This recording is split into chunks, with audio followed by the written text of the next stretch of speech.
वित्त मंत्री निर्मला सीतारमण द्वारा घोषित बजट 2024 में सोने और चांदी के बाजार में हलचल मचा दी है। एक ओर जहां वित्त मंत्री के ऐलान के बाद सोने के भाव में कमी आई, तो दूसरी ओर चांदी भी देखते ही देखते गिर गई। इस घोषणा के बाद तुरंत ही ये देखने को मिला।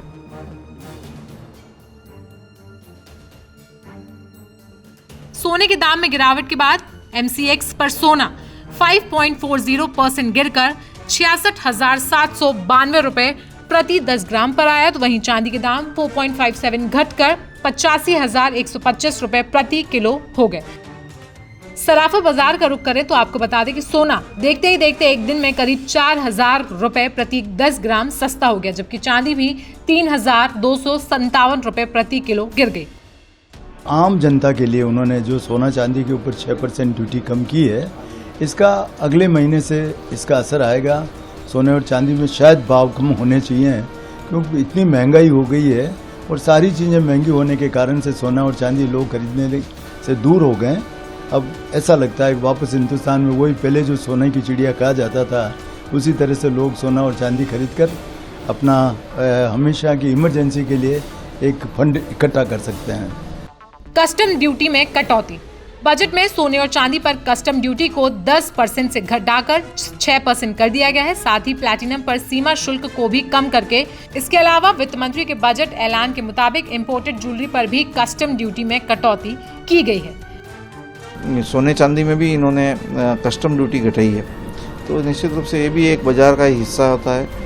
और जैसे शादी ब्याह में जिस प्रकार से सोने की डिमांड रहती है, चांदी की डिमांड रहती है, तो व्यापारियों में भी इस तरह से इसका फ्लो बनेगा और हर व्यापार से बढ़ेगा। सोने पर कस्टम ड्यूटी से क्या कम होंगे तस्करी के मामले? तो बता दें कि यूपी में सोने की तस्करी में बड़ी तेजी आई है। बता दें कि यूपी में ही सोने की तस्करी की जड़ें फैली हैं। इसका अंदाजा इस बात से लगाया जा सकता है कि कस्टम ने वर्ष 2022-23 में 20 किलोग्राम तस्करी सोना पकड़ा था, जो कि 2023-24 में ये बढ़कर 140 किलोग्राम हो गया। लखनऊ और बनारस एयरपोर्ट पर सबसे ज्यादा सोना पकड़ा गया। ये सोना दुबई के रूट से पहुंचाया जा रहा था। वहीं सड़क मार्ग से नेपाल, नॉर्थ ईस्ट से म्यांमार और बांग्लादेश को भी सेफ पैसेज माना जाता है। ऐसे में माना जा रहा है कि अब सोने पर कस्टम ड्यूटी कम होने से तस्करी से भी बचा जा सकेगा और लोग अपने ही देश में सोना लेने की ओर ज्यादा ध्यान देंगे। प्रारंभिक जानकारी के अनुसार 6% ड्यूटी कम की गई है।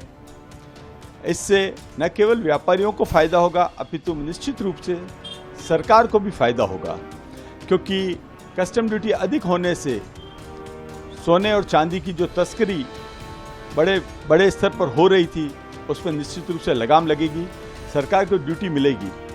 वित्त मंत्री निर्मला सीतारमण के इस फैसले पर क्या है आपकी राय, हमें कमेंट सेक्शन में बताएं और साथ ही साथ हमें बताएं कि आपका फेवरेट मेटल कौन सा है। बाकी देश और दुनिया की खबरों के लिए बने रहिए जनसत्ता के साथ।